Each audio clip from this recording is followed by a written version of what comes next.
Esto es Genuino Podcast, un lugar para charlas honestas y sin filtros, donde cada episodio nos invita a explorar lo que nos hace humanos, el amor, la creatividad y todo aquello que nos impulsa a ser auténticos. Soy Tavo y junto a mis invitados nos sumergiremos en conversaciones que buscan cuestionar lo establecido y descubrir nuevas formas de ver la vida. Comencemos.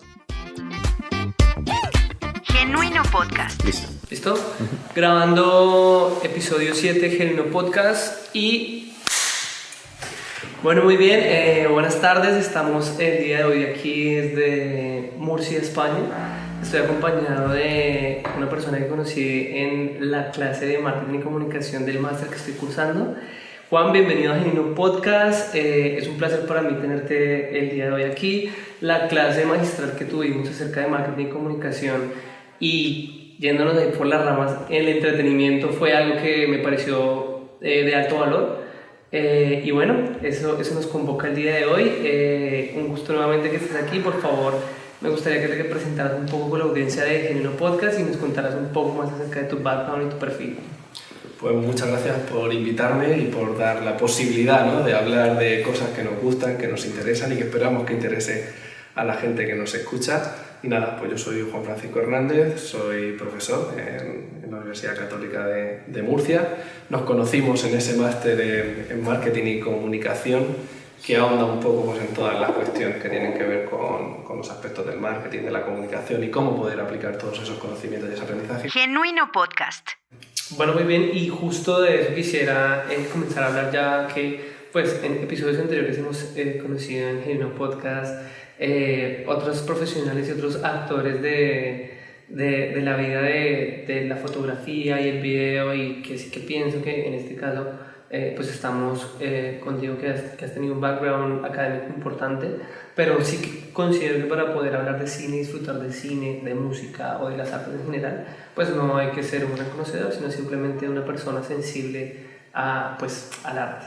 Dicho eso, Juan, quisiera preguntarte, y pues que es relevante en este momento, montarnos en la plataforma de Spedi, que ha sido una entrega más de los premios Oscar, y pues, bueno, de primera mano preguntarte qué te ha parecido esta entrega, qué opinión te merece un poco la película ganadora, Anora, que antes de habíamos comentado un poco, y me interesa mucho pues saber desde tu perfil y por supuesto tu opinión y tu criterio y tu sensibilidad acerca de lo que ha sido esta película, que creo que pues yo me la he disfrutado y pues bueno, quisiera saber cuál es tu opinión al respecto.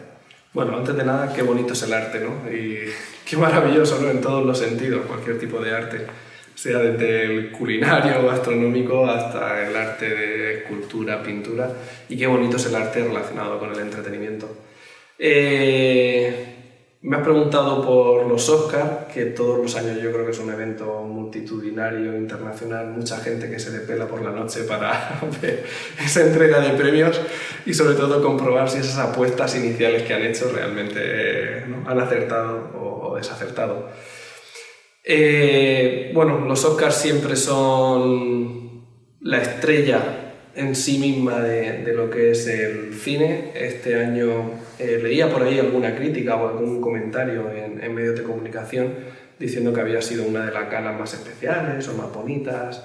Yo supongo que también de las más tranquilas, ¿no?, después de aquella bofetada de Will Smith y otro tipo de controversias, ¿no?, que siempre ha habido en los Oscars.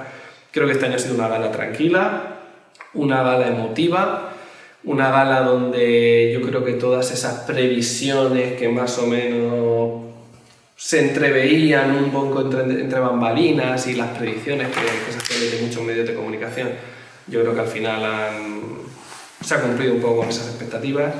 Fuera de lo de a mejor actriz principal, creo que no ha habido ninguna sorpresa especial, más allá de, como tú comentabas, de Anora, ¿no?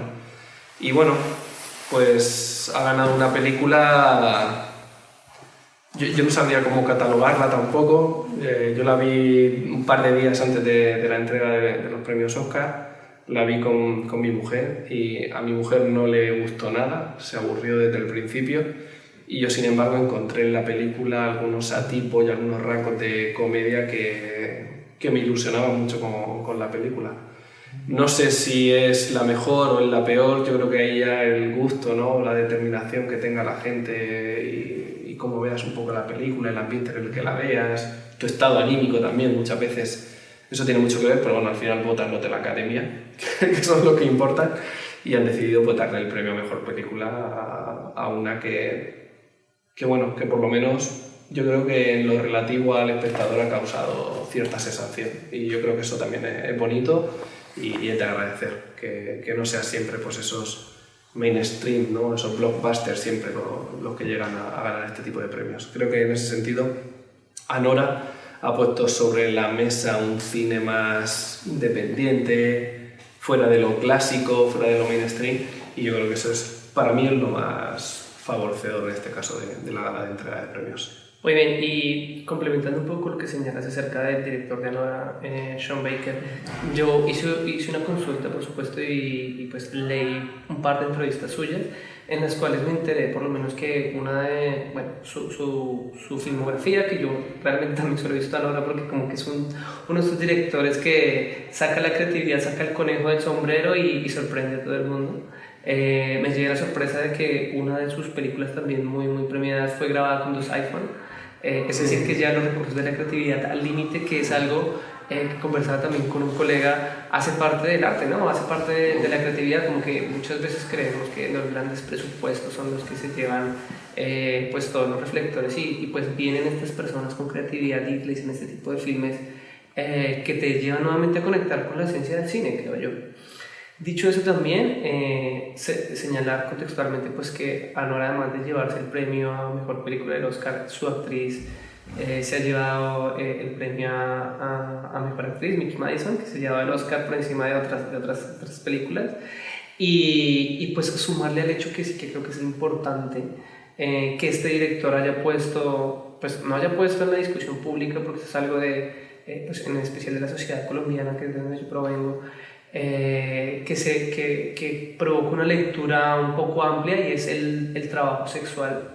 Creo que es también parte de su agenda como director de cine. En una de sus entrevistas le preguntaban a este tipo como ¿y por qué el trabajo sexual, parafraseándolo por supuesto, por qué el trabajo sexual mostrado de esta forma? Y él respondía algo como que yo quiero mostrar en mis películas lo que poco se ve.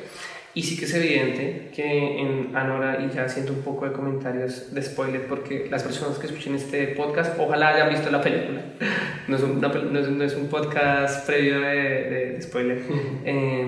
Pues es esta lucha de clase social, es esta lucha de la mujer, es esta idea de que el sueño americano, que muchas veces vemos en la película retratado con mucha violencia, se pasa al plano en donde el sexo y el dinero es una moneda de cambio cualquiera, y que además de eso pues las trabajadoras sexuales son trabajadoras como cualquier otra persona, que lleva su tupper al almuerzo para comer, que tiene una relación un poco empática con su jefe. Entonces este tipo de situaciones que llevan a que pues se produzcan estas charlas y podamos como sacar, llamo yo, la carnecita de lo que nos quiere contar este director, claro, con su narrativa, con las imágenes, con el sonido y con todo lo que nos está contando. Y siento que también los premios Oscar, pues que también son premios, digamos, del mainstream y de los gringos y del comercio y del dinero, pues sí que pone delante del micrófono como estas discusiones demócratas, políticas, sociales, y que creo que es muy, muy, muy valioso. Sí. Frente a eso, ¿qué lectura tienes tú? Sí. ¿O qué opinión te merece? Bueno, por un lado tenemos lo que está siendo, como tú bien decías, un poco la democratización de la tecnología dentro del cine, ¿no? Algo que siempre había costado mucho, porque siempre parece como que las películas, si no gozan de un background muy grande a nivel tecnológico, parece que la película no se expone, ¿no? Uno no la siente realmente como una película, ¿no? Y en este caso que decía de Sean Baker, ¿no? Es una persona que se ha visto como trabajando con otro tipo de tecnologías. Al final lo importante es lo que cuentas y cómo lo cuentas y cómo eso lo consigues transmitir y llevar hacia el espectador, ¿vale? De hecho, hay películas ya en Hollywood que se están grabando con teléfonos de última generación. Es verdad que luego utilizan un tipo de lentes, iluminación especial, pero al final el soporte o la base de la tecnología es algo tan sencillo como un smartphone. Luego, evidentemente, otro tipo de tecnología mucho más profesional que está ahí, porque la lente en el cine es muy importante para poder transmitir, pero yo creo que esa democratización de la tecnología está muy bien, porque esto va a permitir a muchas personas que aman este arte poder participar en festivales, concursos, etcétera, simplemente con un teléfono móvil. Y esto conecta muy bien también con lo que comentabas. Yo creo que la mujer en el cine ha sido algo fundamental a lo largo de la historia. A lo mejor en los primeros años del cine la mujer siempre era como un papel un poquito más secundario, pero yo creo que eso cambió y se dieron cuenta ya desde los primeros años que la importancia de la mujer y el hombre era fundamental para tener un buen cuento, tener un buen relato, tener una buena narrativa en las películas. Hemos visto como en Anora, ¿no? La interrelación de esos dos personajes, cómo se trabaja ese tipo de temática, ¿no? Que a veces puede ser muy controvertida porque lo es, pero yo creo que no solo en Anora, sino en muchas películas que consiguen traspasar todo eso y decir, mira, esta es la situación, pero yo lo que te estoy contando realmente es esto. Es decir, yo quiero que te des cuenta de esta cuestión, pero piénsala. Es decir, métete de lleno en ese personaje, siente como ese personaje, vive como ese personaje. Acompáñalo. Exactamente, porque lo que yo te estoy intentando transmitir, y esto es una cosa muy importante en las películas, es la evolución propia que tiene ese personaje. Porque ese personaje va a vivir una serie de cosas, va a conectar o va a interrelacionarse con una serie de personas y eso la va a transformar o lo va a transformar. Y en Anora podemos ver eso, ¿no? Una persona que tiene su trabajo, que tiene su situación, y como a través de la relación con otra persona, su contexto y su vida cambia por completo. Y es una película, es un sueño, ¿no? Para ella, que nunca se vio con esa posibilidad de salir de esa situación y cumplir. ¿Qué te dice la película? Al final vuelves a lo que eras. ¿Por qué? Porque es una ensoñación, es un sueño. Es una película. Exactamente, y es una vida irreal para ti. Es una película para ti, lo que estás viviendo en sí es una película dentro de la propia película, porque esto realmente no te va a suceder, ¿no? Entonces cuando llega ella, ¿no? en esa escena del avión, ¿no? Y el otro le dice, es que no te enteras, es que no te das cuenta que te tienes que subir al avión y venirte a Las Vegas porque tenemos que anular el matrimonio. O sea, Sí. no hay más. Entonces, ¡pum!, el chasco otra vez y decir, no, pues entonces ahora tengo que volver a mi rutina, tengo que volver a mi vida que seguramente odiaba, que seguramente odio. Y es un poco el choque con la realidad, ¿no? Y es un poco como transmitir al espectador, ¿ves? Muchas veces la gente tiene una situación determinada que es odiosa y que a nadie le gustaría porque es muy desagradable y la gente siempre lucha e intenta salir, pero siempre vuelve atrás porque no la ayudamos o porque no la apoyamos o porque realmente no se le da la oportunidad de poder vivir una vida mejor. Sí, y ahora que lo mencionas, pues sí, me parece de mucho valor pues como la cinematografía también de Baker pone de pleno que el sueño americano, si bien es algo que está en el imaginario colectivo de todos, sí, como es que yo quiero lograrlo porque me va a cambiar la vida. Sí. Este personaje se ve evocado de frente con enamorarse de un multimillonario que la puede sacar de su vida, pues no indecorosa, pero que está sometida por esta falta de recursos económicos, emocionales, y que nos lleva a un plano en el que pues hay una ilusión amorosa que todos hemos sentido, creo yo. Bueno, eso es un país libre y cada uno puede hacer lo que quiere y bueno, pues si la chica es así, pues es así, no pasa absolutamente nada, ¿no? Pero lo del sueño americano es muy peligroso, ¿no? Porque el sueño americano es propiamente una ensoñación, ¿no? Como un eslogan, ¿no? Que tienen los norteamericanos de decir, venga, sí, tú puedes, trabaja porque al final siempre vas a conseguir tus sueños y el país y el territorio te va a dar la oportunidad siempre. Y dices, ya, pero eso a lo mejor no es así. Si hiciéramos una encuesta de todos los norteamericanos, pues seguramente muchos hayan cumplido el sueño americano, pero habrá mucha gente que no ha podido cumplir el sueño americano. Evidentemente. Y también es un poco un eslogan para atraer, ¿no? A otras personas, a otros migrantes, ¿no? Y que acudan al país y... Al final es marketing. Sí, totalmente. Sí, tiene que ver con eso. Sí. Bueno, muy bien. No quería dejar pasar también hablar del poder de los personajes que tienen, y la relación que hace Chet Baker con los personajes en la peli, en especial con el personaje Igor, que es como este ruso. Aparte que la película tiene este tinte de inmigrantes también, ¿sabes? Como que Anora es una chica joven, estéticamente bella, con todo el estereotipo de la mujer pues que trabaja en un club de danza sexual y pues se enfrenta contra este villano ruso que los hemos visto en las películas y más en Hollywood como muy duros, violentos, y de repente se choca con estos rusos que es un poco cómico, como lo mencionabas al inicio, que es, o sea, esto es una película de drama que los primeros 40 minutos nos muestra una escena romántica en donde dos jóvenes se casan en Las Vegas y la pasan fenomenal, pero de repente van unos matones rusos que uno cree que van a ahorcar o van a violentar a alguien, pero es toda una escena cómica donde solo te ríes, y cierra la película con una escena que también en una de sus entrevistas que le hacían a la protagonista y al director señalaban, o mejor, no daban detalles por querer abrir la conversación a que esta escena sea un poco más discutida o interpretada de otras formas. Sí, bueno, la escena final es la escena insignia, yo creo, de la película, o para mí al menos es la escena insignia de la película, sobre todo en el momento, ya no tanto el final de la propia escena, sino ese momento en el que los dos se miran a la cara y hay un plano contra plano que ellos miran a la propia cámara, así de forma muy, muy subjetiva, y es cuando se transforman los dos, ¿no? Uno se da cuenta de que a lo mejor ha encontrado el amor, ¿no? Que se enamora de ella y dice, jolines, igual ella se está dando cuenta de que yo estoy enamorado de ella, y luego ella también como mira y se da cuenta de que es verdad, de que estaba viviendo un sueño y que pum, ha vuelto a la realidad, y que a lo mejor ha encontrado a una persona fuera de ese sueño que se acerca mucho más a ella y que es mucho más terrenal y mucho más cercana a ella.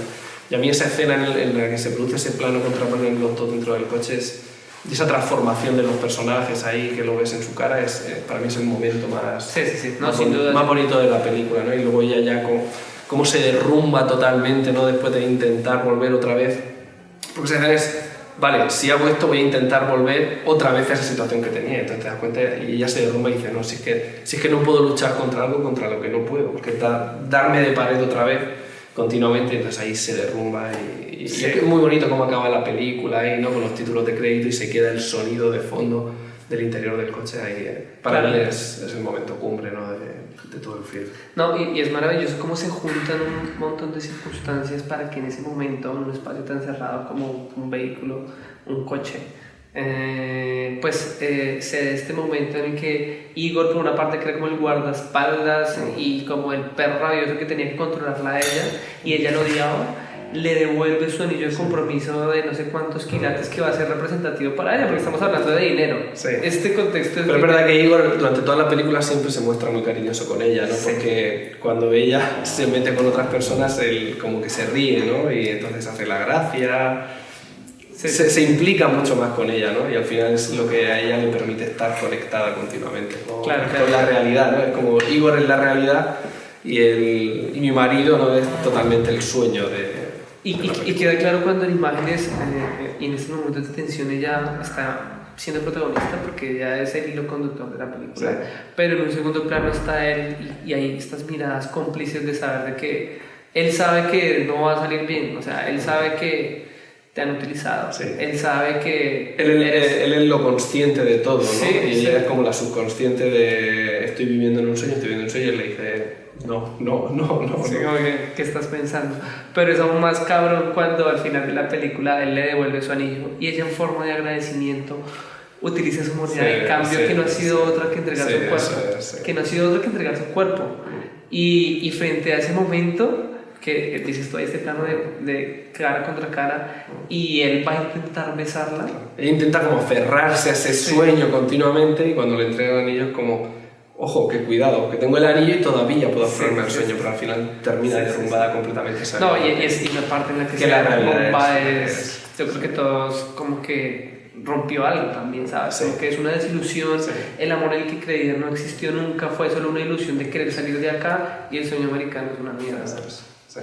Y bueno, eso Muy buena, muy buena. Si empiezas a destriparla, entonces empiezas a buscarle todo el sentido, obviamente. Y parte de lo que te decía es que sí que encuentro relevante que, bueno, un director que sea premiado de esta forma y que la academia también reconozca que, bueno, con todo lo que tiene Hollywood, que pueda traer de frente los problemas sociales como las trabajadoras sexuales, los problemas que abordan. En mi país hay un número muy alto de mujeres que trabajan en la industria porno, la industria sexual, que se ven sometidas a abusos de tipo laboral, de tipo sexual, porque no está regularizado, y siento que traer la conversación nuevamente al plano de lo social, de poder pensar en estas personas como trabajadoras también, porque siento que es la intención del director, ¿sabes? No con esta película en particular, sino con su filmografía, sentar un precedente y una mirada de lo que hemos pensado, el colectivo ha pensado acerca del trabajo sexual. Yo no estoy haciendo un juicio de valor, sino que simplemente creo que es importante que la mirada se vuelque hacia allá, ¿no?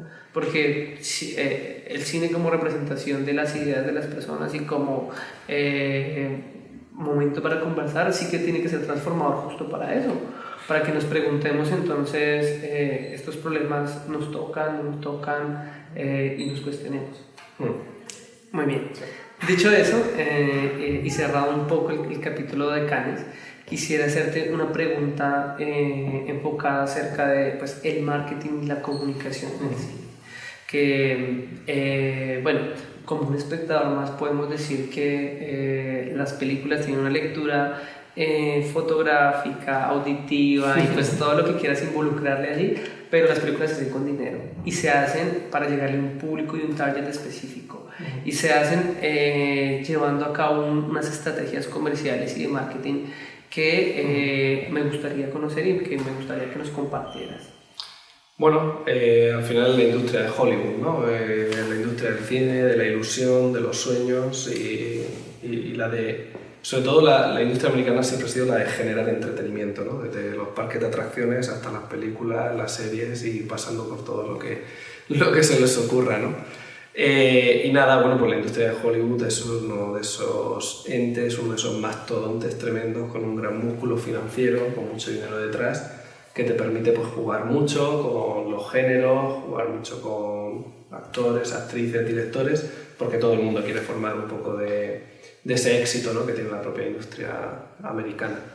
Y bueno, aquí en Europa poco a poco vamos también a una industria cinematográfica muy buena, sentada a lo mejor también en países como Francia, ¿no? Que siempre todos los años dan películas también muy buenas. En España, ¿no? Pues ya tenemos directores, Amenábar, Bayona, el propio Almodóvar, que son directores ya de una gran reputación internacional y que han conseguido un poco nominar, pero bueno, formar parte también, ¿no? de esa historia propia del Hollywood y traerla también un poco, acercarnos y ellos también pues, poner su granito de arena para poder también exportar nuestras películas, ¿no? que también son buenas y que se tienen que conocer. La industria asiática también se ha abierto mucho, ¿no? Japón, China, Corea, que también está produciendo muchas películas que son muy buenas y que además, cosa que antes no tenían, pero están teniendo mucho calado internacional. Y eso es bueno, ¿no? De Parásitos, ¿no? que ganó el Oscar también. Y yo creo que ahora vivimos en una industria muy global donde se ha visto que cualquier película de cualquier territorio puede optar a mejor película en los Oscars, en los Globos de Oro, en los BAFTA y allá en todos los concursos. Y eso es muy bueno, es muy bonito, porque permite sacar a relucir el arte de muchas personas que quieren dedicarse a esta industria. Dentro de todo esto, pues hay una cosa fundamental que es el marketing y la comunicación. Tú puedes hacer una película, pero si la película no la comunicas, si no la marketingizas, nadie la va a ver, no va a haber nada. Aquí en España sucede mucho que tú vas a ver, ¿no? Todos los nominados a los Goya y tal, y hay películas que dices, ni siquiera sabías que estaba en el cine, ¿no?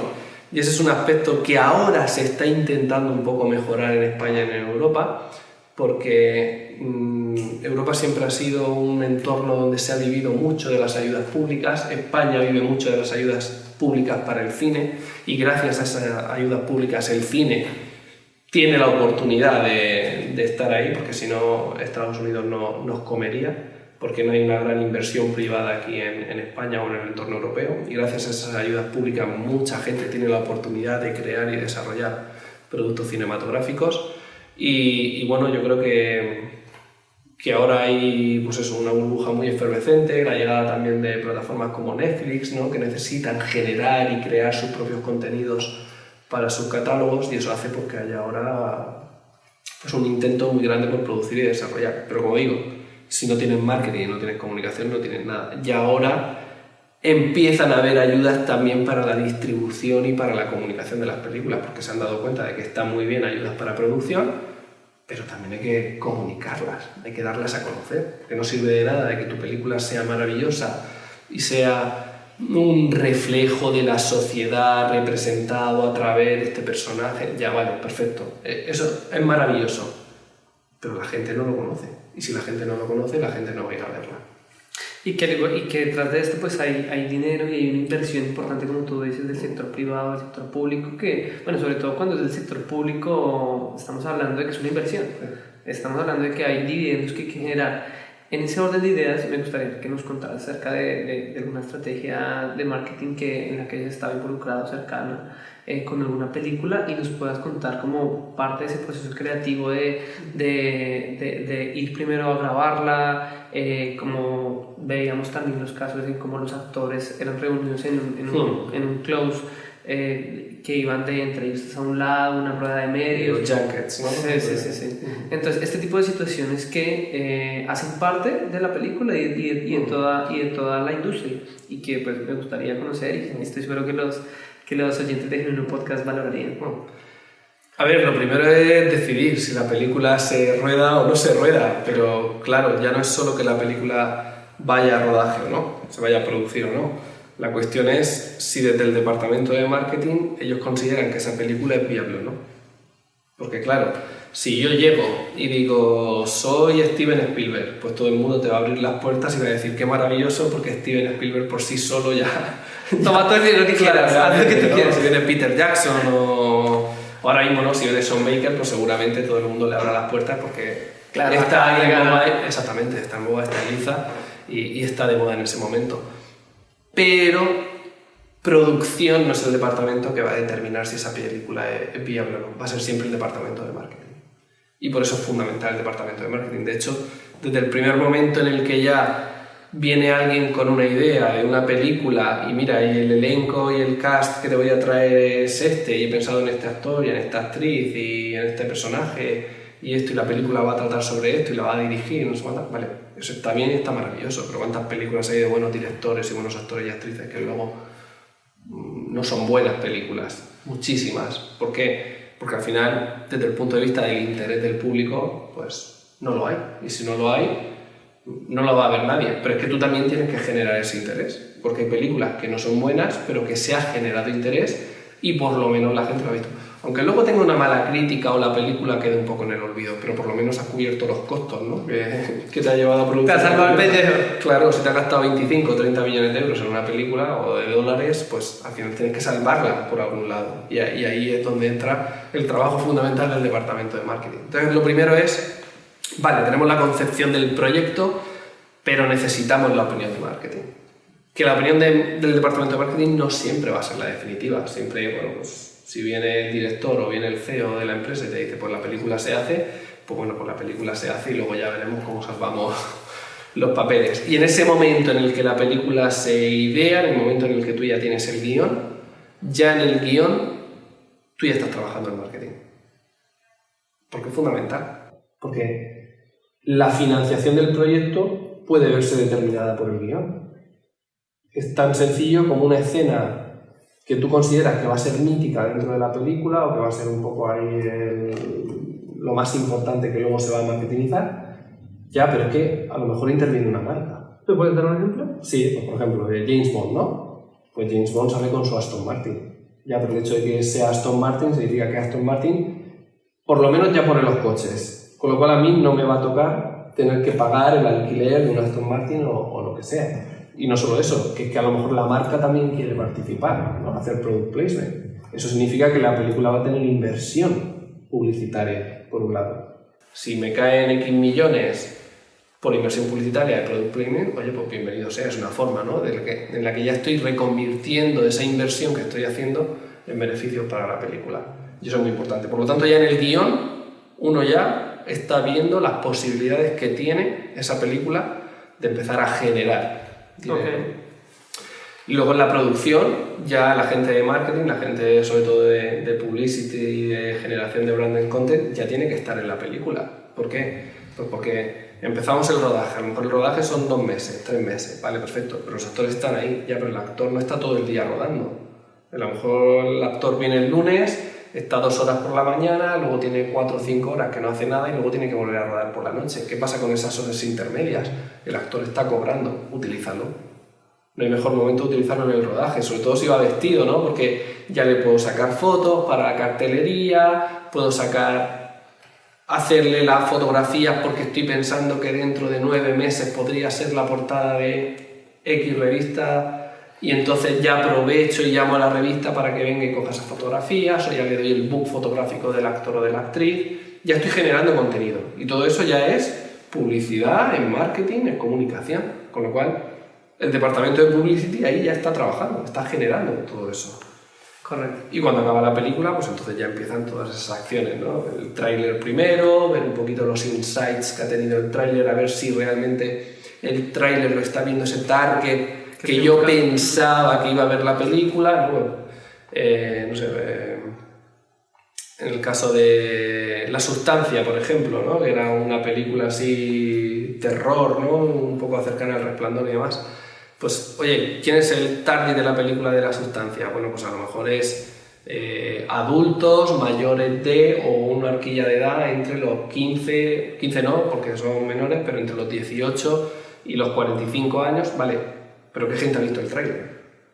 Porque a lo mejor descubro que no es esa gente, sino que es otro tipo de perfil. Entonces, claro, mi estrategia de comunicación ya cambia, porque yo pensaba acercarme a jóvenes universitarios, principalmente hombres que les gusta el terror, no sabemos aguantar, y ahora me estoy dando cuenta de que no, que las mujeres se están sintiendo muy atraídas por la película porque están viendo que la protagoniza Demi Moore y entonces ellas quieren ver de nuevo en acción Demi Moore, porque además han empezado a ver los primeros comentarios o las primeras críticas acerca de su actuación, que es maravillosa, que es una película que transgrede, porque entonces, todo eso ya está generando un cúmulo que tienes que estar gestionando continuamente en marketing y comunicación. Entonces, la gente de marketing y comunicación, el productor es el primero que se levanta y el último que se acuesta cuando está el rodaje, pero marketing y comunicación, el departamento de marketing es el primero que empieza y el último que acaba. Porque además la película no se extingue o no caduca, es decir, la película al final tiene diferentes ventanas de explotación, termina en el cine, pero luego saco el formato físico. Después del formato físico lo llevo a plataformas de streaming, después de plataformas de streaming lo llevo a televisiones.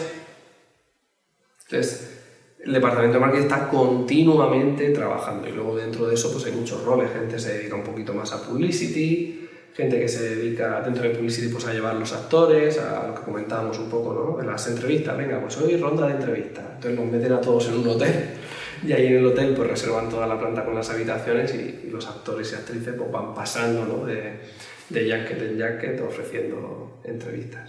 Claro. Es un trabajo muy duro, es un trabajo arduo, muy...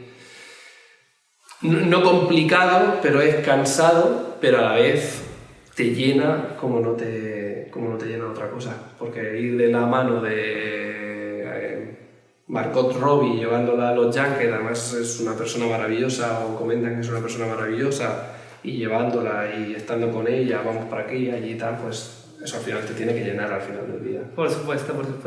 Quisiera preguntarte si has tenido la posibilidad de trabajar en alguna de estas producciones, si has tenido alguna experiencia particular que te haya desmitificado alguna idea o que te haya reafirmado alguna idea y que nos puedas compartir. No he trabajado en nada en particular así de forma muy concreta. He estado en algunas grabaciones y en algunos rodajes, pero no he trabajado para las productoras, desarrolladoras o por la parte de marketing. Pero dentro del máster pues sí que tenemos a muchas personas de la industria de Hollywood que han trabajado pues eso, en James Bond, en Spider-Man, en Cerrar el Círculo, ¿no?, por poner así una más actual, y que son gente que está en la industria y que precisamente en el máster pues te cuenta un poco sus experiencias, algunas de las anécdotas, ¿no? que viven, y te quedas sorprendido, ¿no? Porque es un poco como el mundo de Hollywood está ahí, pero ellos lo traen aquí, ¿no? Y entonces te cuentan sus experiencias y te das... Yo creo que para los alumnos es muy interesante porque se dan cuenta que una persona, como es el propio director del máster, Antonio Jiménez Palazón, que vive en Murcia, de repente pues llega a convertirse en vicepresidente de marketing global de Sony Pictures y te cuenta todas esas cosas, y es una persona pues, como tú, como yo, que tenía un sueño y que ha ido dando esos pasitos hasta cumplir el sueño, y como él, otras muchas personas que también participan en el máster y que empezaron así, que empezaron de lo más bajo en la industria, pero esa ilusión y esa motivación que tenían les fue llevando a alcanzar puestos directivos y a gestionar todo este tipo de cosas que te las cuentan y te quedas embobado escuchándolos, ¿no? Porque te gustaría estar ahí. De acuerdo, por supuesto. Pues, ¿quién no? Imagínate, como que, por supuesto que pues Hollywood y sí que comparto contigo que el cine estadounidense pues es una industria de entretenimiento, pero que al final hay un montón de ideas que confluyen y que son atractivas.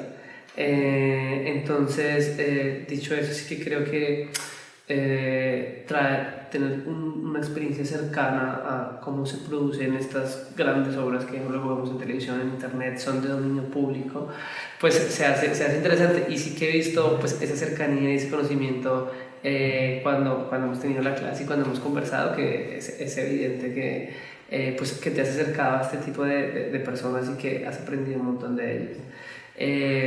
Y bien, pues también quisiera consultarte acerca de pues el cine español, en este caso pues tú siendo local, quisiera consultarte alguna de las referencias que sientes que de esta parte de Europa y en especial de España son importantes por destacar. Bueno, yo creo que el cine español todavía tiene que explotar aún más de lo que está. Creo que se hacen muy buenas películas en España. Lo que pasa es que creo que también caemos siempre en el, no sé si en llamarlo prejuicio, pero siempre caemos en el mismo tipo de películas, ¿no? Que son pues, comedias españolas de situaciones típicas que cualquiera puede vivir.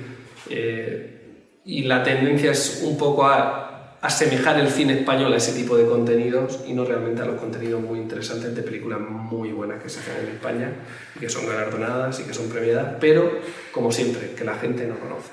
Yo creo que ese es el gran problema siempre, que la gente, cuando tú no le estás diciendo, oye, pues, no sé, una película como Las Niñas, ¿no? Que ganó hace un par de años el Goya Mejor Película, es una película maravillosa, pero yo pregunto a la gente de mi entorno que no la conoce. Pues si le pregunto a alguien de mi departamento de comunicación, pues sí que la conoce, pero hay mucha gente que no ha visto la película. Y para mí no ver esa película, me parece algo tan fundamental como ver uno de los grandes clásicos del cine americano.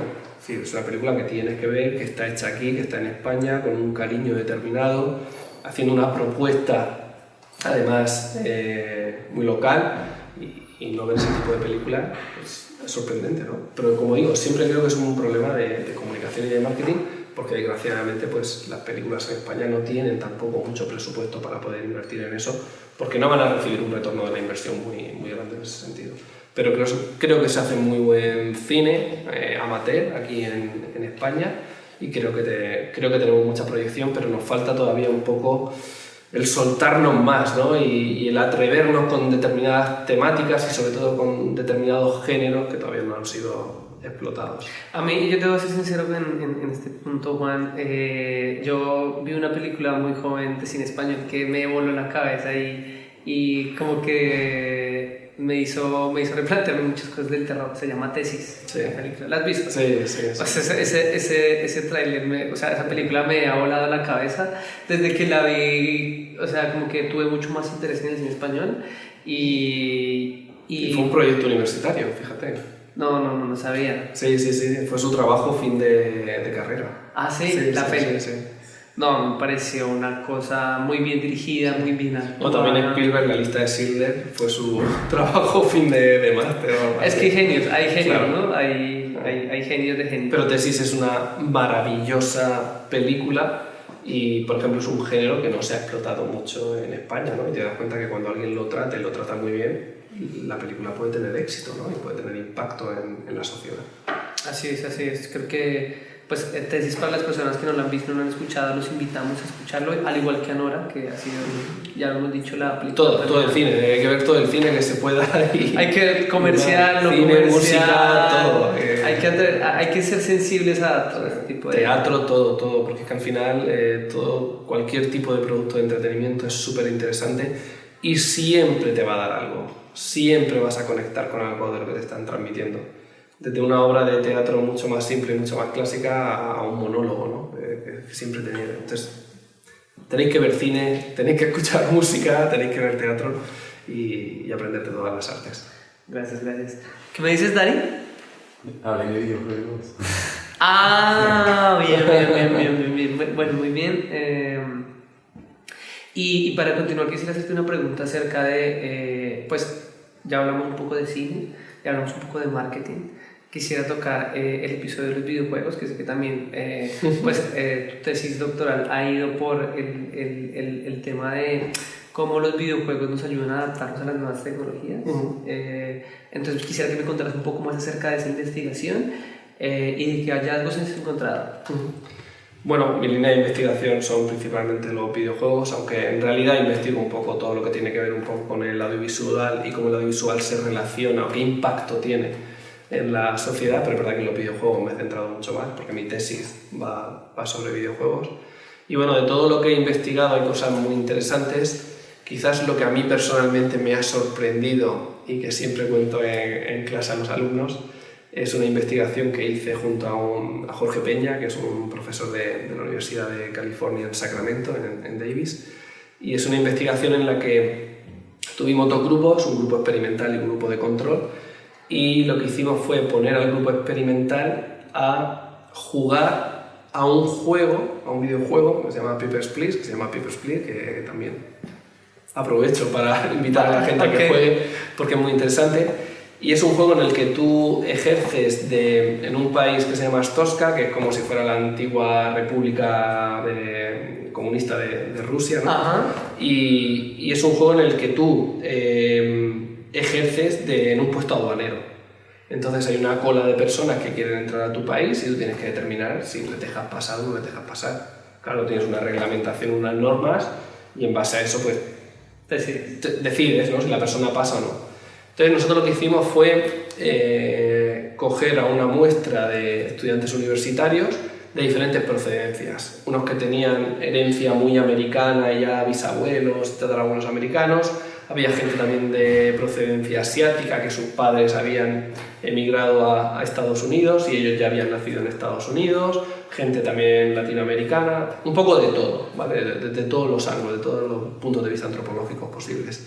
Y entonces lo que hicimos a la gente fue preguntarle inicialmente cuál era su predisposición a ayudar a las personas inmigrantes, cuál era su predisposición política, un poco que nos contaran. Todo eso estaba camuflado entre otro tipo de cuestiones que también les hacíamos.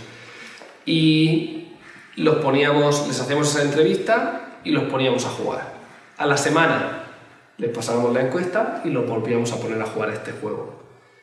Y a la tercera semana volvían a venir, les pasábamos las encuestas y ese juego. Lo que estábamos intentando medir era la evolución de las personas y el impacto que ese videojuego estaba teniendo sobre ellas y sobre la percepción de la inmigración. Que realmente no era una inmigración, porque tú eres un puesto aduanero y simplemente pues tienes que revisar si la documentación pues es correcta o no. ¿Qué pasa? Que el juego te pone muchos compromisos, que son compromisos de la vida real.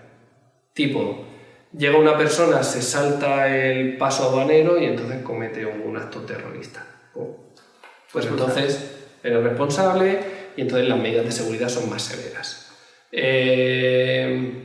Una persona que te dice, oye mira, quiero pasar, mi documentación está bien, pero detrás viene mi mujer. Bueno, entonces tú lo dejas pasar porque su documentación es correcta, detrás viene la mujer, te entrega su ticket en el juego y entonces de repente ves que el ticket está caducado. Entonces por normativa no puedes dejarla pasar, pero ahí entra ya el factor humano. El factor, ya, pero es que ha pasado su hombre, están buscando una vida mejor.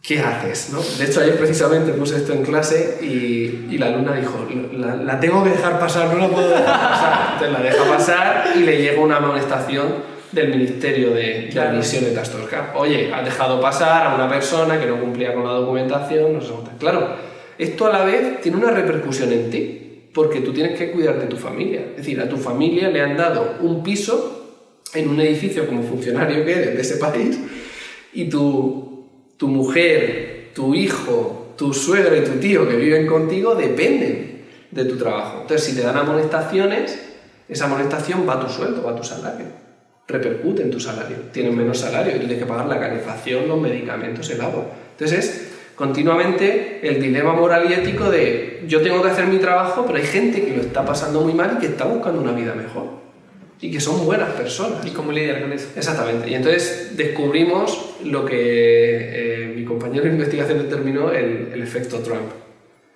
Que el efecto Trump es, claro, cuando estás hablando mucho de una cosa, diciendo vamos a poner los muros más altos porque la inmigración es muy mala, porque van a venir a quitarnos el trabajo, la gente reacciona positivamente a eso. Se piensa que eso es verdad y en este caso pues actúa en consecuencia de eso. Nos pasó eso. Que mucha de esta gente, incluso a lo mejor de tener procedencia o herencia latinoamericana, asiática o puramente americana, descendía el nivel de ayuda que ofrecía a esas personas por ese tipo de condicionantes y por ese tipo de contexto que se daba. Luego lo hicimos aquí en España y fue diferente, no hubo tanto descenso en la posibilidad de ayudar a personas que vinieran a este país, cosa que también me ocasionó un poco de expectación porque en España justo en esos momentos que hicimos la investigación estábamos viendo todo el proceso nacionalista de Cataluña, todo el tema también de Podemos o Vox como partidos también alternativa al poder que siempre habían ejercido Partido Socialista y Partido Popular, y bueno, y era una situación política también extraña y me sorprendió que en España sin embargo sí que se mantuviera un poquito más el nivel de ayuda a las personas inmigrantes. Entonces te das cuenta, ¿no?, cómo los videojuegos pueden tener ese impacto y calar tanto en las personas como para algo que es totalmente virtual, tener impacto en tu vida real, ¿no? No, pues es que creo que todos hemos sido el niño que ha tenido San Andreas y ha intentado tener un helicóptero o conducir un carro o fumar o hacer cualquier tipo de cosas que te permite la virtualidad, pero ahora traído este ejercicio práctico que tú señalas, pues es interesante saber, pues vernos en este momento de decisor y traído a colación pues con problemáticas sociales como la inmigración, como las situaciones de la vida real, pues es magistroso. Sí. Luego esto tiene mucho impacto también en las sociedades, ¿no?, los videojuegos propiamente. En Estados Unidos, desgraciadamente, muchas veces cuando acude a algún tipo de acto terrorista, ¿no?, de terrorismo en los colegios, algo así, siempre lo aluden como es un chico que juega mucho a videojuegos. Mucha gente juega a videojuegos y no tiene ese tipo de actos, es decir, simplemente que ahí hay algo psicológico que esa persona pues lleva desde hace muchos años y le hace estar. Pero el videojuego, y se ha demostrado con muchas investigaciones, no es el causante de todo este tipo de situaciones terroristas, ni mucho menos. De hecho, la UCAM tiene un departamento de eSport, ¿no? Sí, sí. Hay todo un departamento de... Tenemos un equipo de eSports que juega en la primera liga aquí en España, que son muy buenos, porque además es un trabajo muy arduo el que hace todo el equipo directivo y los propios jugadores, porque al final tu capacidad económica o tu capacidad de financiación no es como la de los grandes clubes. Entonces somos como ese club académico que siempre está intentando ahí superarse a sí mismo, ¿no?, y siempre luchar contra los grandes. Y yo creo que desde el equipo de eSports hacen un trabajo impecable. Los jugadores a veces ganan partidos de esos que dicen, madre mía, como si fuera la final de la Champions League, ¿no?, y gana 10-0, ¿no?, al mejor equipo del mundo. Y se está haciendo un trabajo muy grande, muy bueno, y además están teniendo mucho impacto, que es lo que se espera. Y una cosa que siempre hace la UCAN y creo que hace maravillosamente bien, que es becar a este tipo de deportistas, ¿no?, y que puedan compaginar esa ilusión y esa pasión por la profesionalización de los videojuegos, que es algo que hoy en día pues ya está muy asumido, y compartir esa profesionalidad con los estudios. Bueno, pues sumado a eso, y no es cuño porque la UCAM no nos está pagando pauta, pero sí decir que la Universidad del Deporte, o como la lectura que yo he tenido en la universidad, es que va muy con la agenda de apoyar a los deportistas, y pues todo como su programa académico va ligado a la práctica y a la actividad física, su infraestructura, como por lo menos el gimnasio o el centro de alto rendimiento que tiene es algo pues de admirar. Pero igual que vemos cine, tenemos que hacer deporte. O sea, Sí, es que es complementario. Mientras que me veo una peli y luego voy Exactamente. una hora. Yo soy muy dado, ¿no? A hacer deporte y estar viendo siempre algo en la televisión, ¿no? Yo creo que mucha gente lo hace, ¿no? O escuchar la radio, O escuchar podcast. música, o escuchar este podcast, por supuesto, mientras haces ahí unas pesas también. Claro, eso es un ejercicio que yo hago. Me pongo mi podcast y me pongo a levantar pesas y Hay mucha gente que trabaja también, ¿no? Escuchando podcast y todo eso. Es que el formato es maravilloso, porque el formato te acompaña y pues Genuino Podcast hace parte justo de sembrar una conversación colectiva. Esto es parte de una idea que persigue el hecho de no estar solo, de hacer parte de algo más, de algo colectivo, de una conversación que nos acompañe. Como decíamos, y en particular que lo señalé, como lo decíamos con la película Anora, que es como hacer parte de estar involucrado y no solamente ser espectador. Eso es lo que persigue también el formato podcast, que tú pues estás cocinando y te escuchas el resumen de Anora. Vas a casa, vas conduciendo, escuchas también tu podcast o te informas o te entretienes, porque al igual que el cine, que las artes y que la música, esto es entretenimiento. Exacto, eso es. Y esto es escucharme y escucharte y escucharnos sobre las ideas que nos persiguen y que nos habitan acerca de lo que vemos y lo que nos gusta. En este caso el marketing, la comunicación, el entretenimiento.